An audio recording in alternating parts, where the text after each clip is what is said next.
Hello guys, आज की video है बहुत ही ज़बरदस्त। ये है प्रोनाउंस पर। संसार में आपस में हम सब बात कैसे कर पा रहे हैं और किन वर्ड्स का यूज़ हम मैक्सिमम कर रहे हैं, वो सब हम जानेंगे इन्हीं प्रोनाउंस के चैप्टर में। ये वीडियो होने वाली है बहुत ही इंफॉर्मेटिव और बहुत ही मज़ेदार, क्योंकि इसमें मैं लाई हूँ आपके लिए एक नया तरीका। क्या कहा? पढ़ना क्यों ज़रूरी है? I and you are best friends. I and you are best friends. क्या ये सही है? जी नहीं, ये बिल्कुल गलत है। इंग्लिश में हम इस सेंटेंस को ऐसे यूज़ नहीं करेंगे। फॉरेन में जाकर मत बोलना, सब लोग हंसेंगे और डिसरिस्पेक्टफुल मानेंगे। तो इंग्लिश में होने वाली इसी तरह की छोटी छोटी गलतियाँ और उनको सुधारने की मज़ेदार टेक्निक्स हम सीखेंगे इसी चैप्टर में। तो इसका नाम है प्रोनाउंस। तो क्वेश्चन नंबर 1, प्रोनाउंस होता क्या है? देखिए, प्रोनाउन खुद ही बता रहा है कि प्रोनाउन, प्रो मतलब फॉर और नाउन मतलब संज्ञा। नाउन हम सब जानते हैं। नाउन के ऊपर मैंने अपनी बहुत ही बढ़िया वीडियो बना रखी है, जो कि 5 मिनट का ज्ञान नाम से है। वो आप आई बटन पे क्लिक करके देख सकते हैं। नाउन को समझना बहुत ज़रूरी है प्रोनाउंस के लिए। हालांकि मैं मोटा मोटा आपको बता देती हूँ कि नाउन का मतलब होता है किसी भी प्लेस, पर्सन और थिंग का नाम हम नाउन बोलते हैं। तो यहाँ पर pronoun, pro plus noun, pronoun यानी सर्वनाम। प्रो मतलब फॉर, के लिए, और नाउन यानी संज्ञा। तो प्रो यानी नाउन के स्थान पर आने वाले, यानी नाउन के लिए, नाउन की जगह आने वाले वो शब्द कहलाते हैं प्रोनाउन। इसी को बढ़िया से समझने के लिए चलिए दिखाती हूँ एक छोटी सी क्लिप। हाय, आपका नाम क्या है? हाय, मेरा नाम नेहा है। नेहा के फादर का क्या नाम है? मेरे फादर का नाम प्रकाश है। नेहा की मदर का क्या नाम है? मदर का नाम आस्था। बट आप ये बार बार नेहा नेहा क्यों बोल रहे हो? क्या नेहा मुझसे फ्रेंडशिप करेगी? हाँ, फ्रेंडशिप तो ठीक है, बट आप बार बार नेहा नेहा क्यों बोल रहे हो? नेहा की हॉबीज क्या क्या है? फिर से नेहा। मेरी hobbies dancing, driving, cooking, teaching, ये सब मेरी हॉबीज़ हैं। बट प्लीज़ ये नेहा नेहा, और नेहा को क्या क्या पसंद है? नेहा नेहा नेहा कुछ नहीं है पसंद मुझे। नहीं करनी आपसे फ्रेंडशिप, ना ही बातचीत।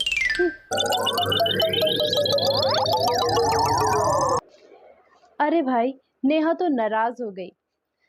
तो सोचिए, बात करना कितना डिफ़िकल्ट हो जाता और कितना वियर्ड लगता इस तरह से बात करना। बार बार नेहा नेहा नेहा, कोई भी सुन के पक जाएगा।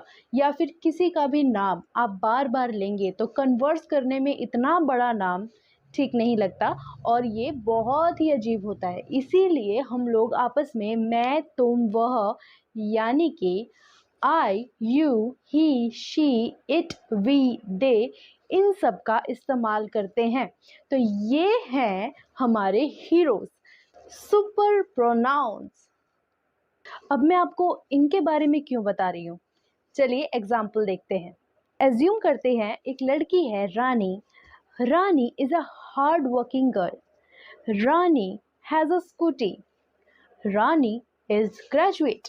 अब हम यहाँ पर भी क्या गलती कर रहे हैं? बार बार इतना बड़ा नाम रानी रानी रानी। हमें क्या करना चाहिए? हम इसमें यूज़ करेंगे Rani is a hard working girl. अब हम जानते हैं कि बात रानी की हो रही है, तो शी हैज़ अ स्कूटी। तो यहाँ पे जो वर्ड शी है, जिसने नाउन को रिप्लेस किया, वही क्या है? प्रोनाउन। तो आगे हम पूरा वर्ड रानी बोलने के बजाय क्या बोल सकते हैं? She. She has a scooty. She is a graduate. तो नाम की जगह पर कुछ भी आएगा, she, he, we, they, it, कुछ भी, वो सब क्या होंगे? प्रोनाउन। तो यही है हमारी फर्स्ट कैटेगरी, सब्जेक्टिव प्रोनाउंस या फिर पर्सनल प्रोनाउंस। अब इसी बात को अगर मैं एक और एग्जांपल लेके आपको बताऊं कि my name is Monika, you know that I am a teacher. अब यहाँ पर जो आई है ये मोनिका के स्थान पर आया है कि मोनिका टीचर है, या फिर आई एम अ टीचर, मैं एक टीचर हूँ। मोनिका टीचर्स इंग्लिश या शी टीचर्स इंग्लिश। पे जो वर्ड शी है उसने मोनिका को रिप्लेस कर दिया। इसी को बोलते हैं प्रोनाउन। तो जो सबसे ज़्यादा यूज़ होने वाले प्रोनाउंस जिनको मैं बोलती हूँ आर हीरोज़, वो ये हैं। यही आपको हर बुक में मिलेंगे। I, you, he, she, it, we, they. अरे भाई, अब ये क्यों यूज़ होते हैं? देखो, संसार में अगर बात हो सकती है तो 3 लोगों के बीच हो सकती है, first person, second person and third person. यानी कि इस समय मैं बात करने वाली है फर्स्ट पर्सन, आप जो बात सुन रहे हैं वो है सेकंड पर्सन, और अगर हम किसी चीज़ के बारे में या किसी पर्टिकुलर पर्सन के बारे में बात कर रहे हैं तो वो होगा थर्ड पर्सन। आई और वी फर्स्ट पर्सन में आएंगे क्योंकि बात कौन करेगा, हम लोग बात करेंगे, ठीक है। सेकंड पर्सन में कौन आएगा, जो कि बात सुन रहा है यानी कि यू, और जिनकी बात हो रही है, जिनके बारे में बात हो रही है, तो वो होंगे थर्ड पर्सन, ही, शी, दे, ये सब है थर्ड पर्सन। तो क्या अब आप समझे? मुझे एक डाउट है, ये सब तो ठीक है बट यहाँ इट क्यों आया है? क्योंकि इट तो सिर्फ नॉन लिविंग थिंग्स के लिए यूज होता है। देखो, आई, यू, ही, शी, वी, दे, ये सब तो इंसानों के लिए हैं। आई यानी एक पर्सन, वी यानी कि अगर मैं और मेरे साथ कोई और भी है और हम लोग बात कर रहे हैं तो वी यानी आई से ज़्यादा 2 लोग हो गए या फिर बहुत सारे लोग, तो वो होंगे वी, यानी कि हम लोग बात कर रहे हैं तो वी, हम, ठीक है। और यू यानी कि तुम, सेकंड पर्सन, ही, शी, दे जिसके बारे में बात हो रही है वो लोग थर्ड पर्सन। अब कुछ ऐसी भी कैटेगरीज हैं जिनके लिए हम ही, शी, आई, यू इन सब का इस्तेमाल नहीं कर सकते, जैसे कि एनिमल्स, जैसे कि बेबी, तो इसीलिए हम इट का यूज करते हैं। आई होप अब तुम समझ गए होगे। हाँ, अब मैं अच्छे से समझ गई। बोल रहे हैं आप, अभी आप फर्स्ट पर्सन है, मैं सेकंड हूँ, और अगर हम किसी तीसरे की बात करेंगे तो वो होगा थर्ड पर्सन।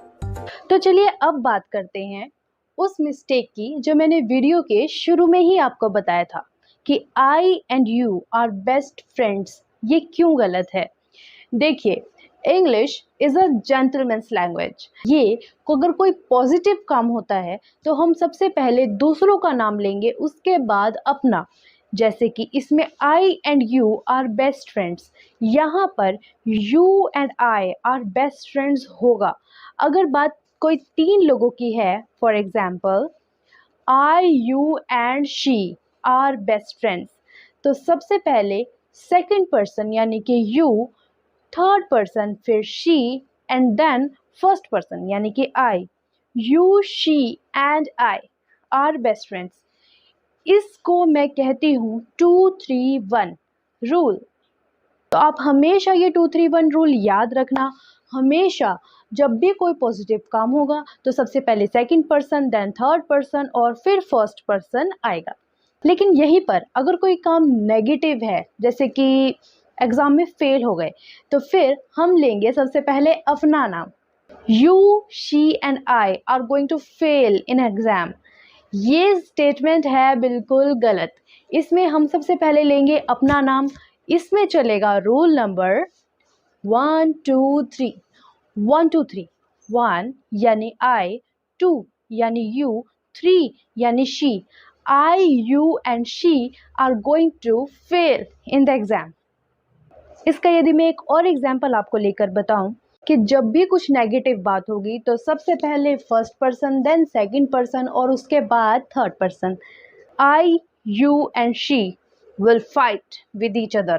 तो ये भी एक नेगेटिव बात है। फाइट करना, फेल होना, ये सब क्या है? नेगेटिव एक्सप्रेशंस हैं, नेगेटिव वर्ड्स हैं। तो इन सब के साथ रूल काम करेगा 1 2 एंड 3। जब भी कोई पॉजिटिव काम होगा तो मैं आपको बता चुकी हूँ कि रूल काम करेगा 2 3 1। तो अब हम चलते हैं अपने प्रोनाउंस की वीडियो में आगे, जो कि है ऑब्जेक्टिव केसेस। तो यहाँ पर आप एक बात तो समझ ही गए होंगे कि जो काम कर रहा है, she loves bike, I love roses, यहाँ पे ये शी, आई, ये क्या कर रहे हैं? कोई काम कर रहे हैं, ठीक है। तो ये क्या है? सब्जेक्टिव केस, कर्ता। इसीलिए हम इनको इस कैटेगरी में रखते हैं, सब्जेक्टिव केसेस की कैटेगरी में, इसीलिए इनको कहा जाता है पर्सनल प्रोनाउंस। अब ऑब्जेक्टिव केसेस क्या होते हैं? देखिए, जिन पर काम किया जा रहा हो वो होते हैं objective cases. For example, me, you, him, her, us, then, ये सब क्या हैं? Objective cases. क्या हुआ, समझ नहीं आया? चलिए मैं आपको एक एग्जाम्पल से समझाती हूँ। ही नोज हर, यहाँ पर जानने वाला कौन है? वह उसे जानता है। तो जानने वाला कौन है? वह है, कोई लड़का है तो वह उसे जानता है। तो वह यानी कर्ता क्या है? सब्जेक्टिव केस, यानी कि ही नोज, ये क्या है? एक वर्ब है कि वह उसे जानने का क्रिया कर रहा है, जानने का काम कर रहा है, तो जानता है। ठीक है, तो ये क्या है? एक वर्ब, उसे जानता है। यहाँ पर उसे क्या है? कोई लड़की है, उसी के लिए हमने हर का यूज किया है। तो हर काम किस पर हो रहा है? गर्ल पर हो रहा है। तो ये जो हर है ये क्या है? Objective case. तो जो कि मैंने आपको एग्जांपल्स में बताया था, me, you, him, her, us, then, तो यहाँ पे हर क्या है? जो लड़की शी है उसके लिए, कोई लड़की शी है उसके लिए वो हर आया है। तो हमेशा शी का ऑब्जेक्टिव केस होगा हर, ही का ऑब्जेक्टिव केस होगा हिम, दे का होगा देम, वी का होगा अस, और यू और इट ये सेम ही रहेंगे, ये चेंज नहीं होते। यू का यू ही होगा और इट का इट ही होगा। तो आप बड़े ही आराम से समझ पा रहे हैं कि ऑब्जेक्टिव केसेस, जो प्रोनाउंस के ऑब्जेक्टिव केसेस होते हैं वो क्या होते हैं। Me, you, him, her, us, them. साथ बोलिए, me, you, him, her, us, them, ये सब क्या है? ऑब्जेक्टिव केसेस है। एक और एग्जाम्पल लेके बताती हूँ कि राहुल उसे बुलाता है, राहुल कॉल्स हिम। तो यहाँ पर राहुल, राहुल क्या है? सब्जेक्ट है, करता है, कॉल कर रहा है, बुला रहा है। तो क्या है? कौन बुला रहा है? राहुल बुला रहा है। तो राहुल क्या है? सब्जेक्ट है, करता है। किसे बुलाता है? उसको बुलाता है, किसी लड़के को बुला रहा है, तो इसलिए हमने यहाँ पर हिम का इस्तेमाल किया है।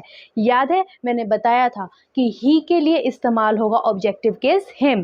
तो हिम पर काम हो रहा है, हिम को बुलाया जा रहा है, इसलिए हिम क्या है? हमारा ऑब्जेक्टिव केस। अब अगर मैं यहाँ पर राहुल की जगह ही का प्रयोग करूं कि ही कॉल्स हिम, तो जल्दी से मुझे कमेंट बॉक्स में बताइए कि ही यहाँ पर क्या है? सब्जेक्टिव केस है या ऑब्जेक्टिव केस है? देखिए, ये जानना बहुत ज़रूरी होता है कि सब्जेक्टिव केसेस क्या होते हैं और ऑब्जेक्टिव केसेस। आपको एक बेहतर इंग्लिश बनाने के लिए, बेहतर इंग्लिश समझने के लिए, बोलने के लिए ये जानना ज़रूरी है कि सब्जेक्ट्स क्या हैं और ऑब्जेक्ट्स क्या हैं। अगर आप ये यूज़ करने लगे कि हिम कॉल्स ही, कि हिम कॉल्स ही, आप सब्जेक्ट की जगह ऑब्जेक्ट और ऑब्जेक्ट की जगह सब्जेक्ट यूज़ करने लगेंगे तो इंग्लिश की लैंग्वेज को हो जाएगी एक बहुत बड़ी बीमारी। जी हाँ, ऐसा नहीं करना है। आपको बहुत अच्छे से समझना है कि सब्जेक्टिव और ऑब्जेक्टिव केसेस प्रोनाउंस के क्या होते हैं। तो इसका एक छोटा सा रूल मैं आपको बता दूं कि सब्जेक्टिव, वर्ब और objective, subjective case then verb और फिर ऑब्जेक्टिव केस। जैसे कि he teaches them, she knows him. तो यही है एक छोटा सा structured formula, subjective, verb, objective cases, pronouns. अब तो पक्का क्लियर हो गया होगा क्या होते हैं subjective and objective cases of pronouns. इसे नोट कर लें और बिल्कुल भी नहीं भूलना, ये आपको हमेशा हेल्प करेगा। तो चलिए अब चलते हैं अपनी वीडियो में थोड़ा और आगे, देखते हैं reflexive pronouns and possessive pronouns क्या होते हैं। Myself, himself, themselves, itself, ourselves, ये सब क्या है? ये सब है रिफ्लेक्सिव प्रोनाउंस।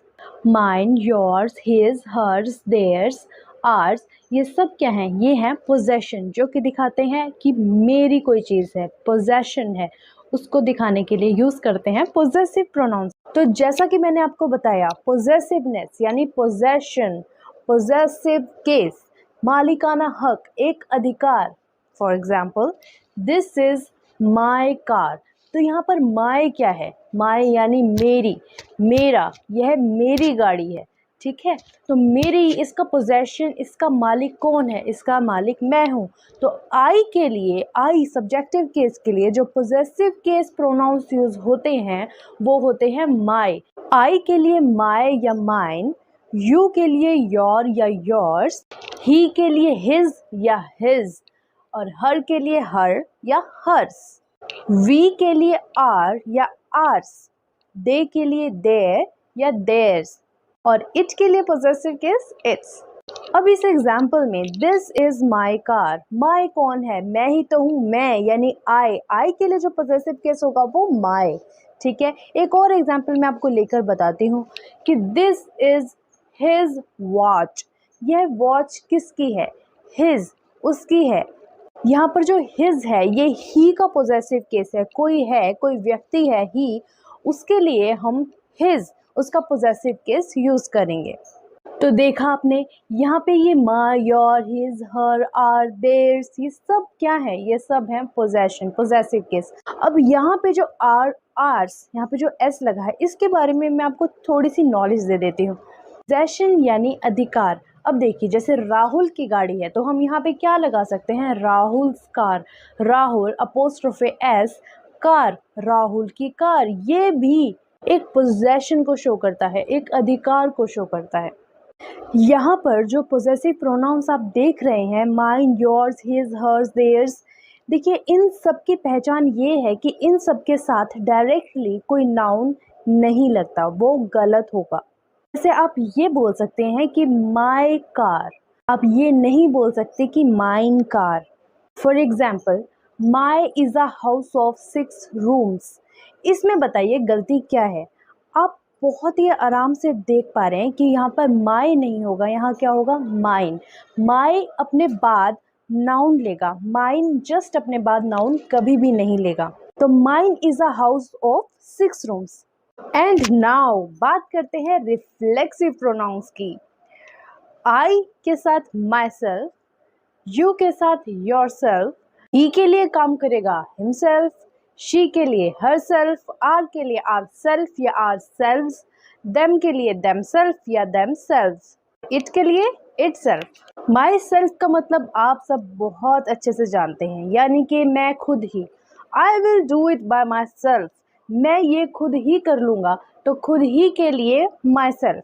अब जानने वाली बात ये नहीं है कि my self, himself, her self कहाँ यूज़ होते हैं, जानने वाली बात ये है कि ये कहाँ यूज़ नहीं होते हैं। जी हाँ, बहुत सारे ऐसे वर्ड्स हैं जिनके साथ अगर हम बाय सेल्फ, हिमसेल्फ, देमसेल्फ ये सब लगा दें, रिफ्लेक्सिव प्रोनाउंस लगा दें, तो वो स्टेटमेंट हो जाती है बिल्कुल गलत। फॉर एग्जाम्पल, आपने सुना होगा मूव योर सेल्फ फास्ट, अपने आप को तेज दौड़ाओ, मूव योर सेल्फ फास्ट। अब कोई अपने आप को कैसे दौड़ा सकता है, मूव योर सेल्फ, ये गलत है, मूव फास्ट होगा। तो जो मूव वर्ड है, मूव के साथ कभी भी रिफ्लेक्सिव प्रोनाउंस नहीं आते। तो कुछ ऐसे ही वर्ड्स आइए देख लेते हैं। कीप, स्टॉप, टर्न, क्वालिफाई, बेद, मूव, रेस्ट, रिस्पाइट, हाइड, ये सब वो वर्ड्स हैं जिनके साथ रिफ्लेक्सिव प्रोनाउंस नहीं आते। For example, I study mathematics to keep myself updated with logarithms। तो यहाँ पर जो keep myself है, keep वर्ड है, मैंने आपको बताया था ये उन वर्ड्स में से एक है जिनके साथ हम रिफ्लेक्सिव प्रोनाउंस नहीं यूज करते, और एग्जामिनर हमें इसी तरह की इनकरेक्ट स्टेटमेंट्स देकर कंफ्यूज करता है। तो आपको ये एरर करेक्ट करनी है और यहाँ से माई सेल्फ आप हटा देंगे और सिंपली बोलेंगे I study mathematics to keep updated with logarithms. अब कुछ ऐसे वर्ड्स हैं जिनके साथ ये रिफ्लेक्सिव प्रोनाउन 100% आते हैं, आप मिस नहीं कर सकते। तो चलिए देख लेते हैं उन वर्ड्स को। Pride, avail, enjoy, resign, adapt, absent, ये वो वर्ड्स हैं जो लेते हैं अपने साथ reflexive pronouns. For example, she prides herself on her beauty, I enjoy myself at party। तो देखा आपने कितना आसान था, बस आपको ये कुछ वर्ड्स लर्न करने हैं और हो गया आपका रिफ्लेक्सिव प्रोनाउन हर तरह के एग्जाम के लिए एकदम तैयार। तो चलिए जल्दी से बात कर लेते हैं डेमोन्स्ट्रेटिव प्रोनाउंस की। दिस, दैट, दीज, दोज, ये सब क्या है? डेमोन्स्ट्रेटिव प्रोनाउन, यानी टू शो, दिखाने वाले कि दिस, जो कोई चीज़ अगर आपके पास है तो उस पास वाली चीज़ को आप दिखाने के लिए बोलेंगे दिस। अगर कोई चीज़ दूर है और वो सिंगल ही है तो आप बोलेंगे दैट। अगर बहुत सारी चीज़ें हैं और वो आपके पास रखी हैं तो आप बोलेंगे दीज। और अगर बहुत सारी चीज़ दूर हैं तो आप बोलेंगे दोज। अब इस चीज़ में ये कोई पर्सन हो सकता है, कोई सिंगल एंटिटी हो सकती है, कोई थिंग हो सकती है। तो आई होप ये आप छोटा सा कॉन्सेप्ट समझ गए होंगे, पर हाँ, इसमें कर देते हैं हम बहुत बड़ी बड़ी एरर्स। तो चलिए मैं आपको बताती हूँ कि उन एरर्स से बचने का क्या तरीका है। अब एरर्स इसमें कैसे होती हैं, देखते हैं। The table in this room is bigger than that room. बताइए, क्या ये स्टेटमेंट सही है? जी नहीं, ये स्टेटमेंट गलत है। ये क्या कहना चाह रहा है कि the table in this room, यानी जो इस रूम में जो टेबल है, is bigger than that room. Comparison किससे हो गया? उस रूम से हो गया। Is bigger than that room, उस रूम से बड़ी है। तो क्या कोई टेबल किसी रूम से बड़ी हो सकती है? जी नहीं भाई, टेबल का कंपैरिजन तो टेबल से ही होगा। अगर इस रूम की टेबल बिगर है उस रूम की टेबल से तो आप यहाँ पे सिंपली जोड़ देंगे दैट ऑफ।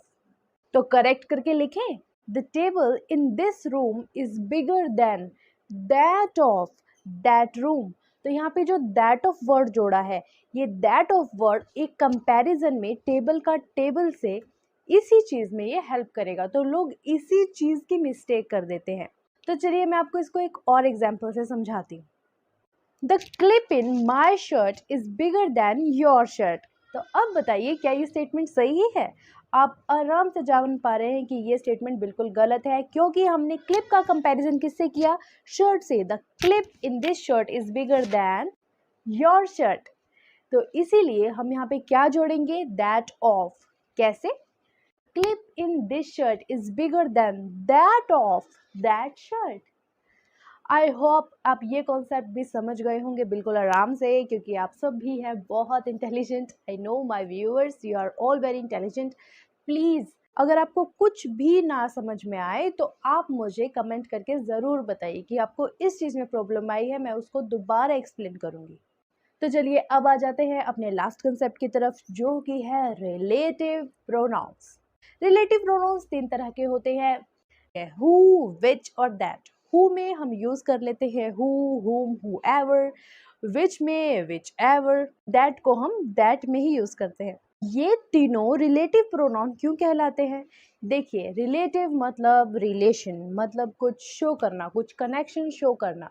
तो इसीलिए ये रिलेटिव प्रोनाउंस है। For example, the girl who is standing there is my friend. Who किसके लिए आया है? गर्ल के लिए, यानी कि वो लड़की जो वहाँ खड़ी है। The girl who is standing there, तो हु किसके लिए आया है? उस लड़की के लिए। Who is standing there is my friend. तो यहाँ पे ये कनेक्शन है कि वो लड़की जो वहाँ खड़ी है वो मेरी क्या है? दोस्त है। तो इन दो स्टेटमेंट्स में क्या हो गया? कनेक्शन। किसकी वजह से? हु की वजह से। चलिए इसका एक और एग्जाम्पल देख लेते हैं। The cup of T is so hot that I can not touch. तो यहाँ पर कप ऑफ टी यानी कि एक स्टेटमेंट कि वो इतनी गर्म है दैट कि वो छुई नहीं जा सकती, कैन नॉट टच। तो ये जो दो स्टेटमेंट्स है इनको मिलाने का काम किसने किया? दैट ने किया। तो हमारी हु, विच, दैट ये है कनेक्टिव या रिलेटिव प्रोनाउंस। आई होप आपको ये सारा का सारा प्रोनाउंस का चैप्टर बहुत ही मज़े से और अच्छे से समझ में आ गया होगा। मैं एक बार फिर से बता देती हूँ कि अगर आपको किसी भी टॉपिक में कोई भी प्रॉब्लम हो तो प्लीज़ कमेंट में, मैं आपके कमेंट्स का रिप्लाई हमेशा करती हूँ और ज़रूर करूँगी। और मेरी ये कोशिश, ये वीडियो आपको पसंद आया हो तो please like, share and subscribe नहीं किया ना, प्लीज़ सब्सक्राइब। बेल आइकन को दबाना बिल्कुल भी ना भूले। Okay, thank you.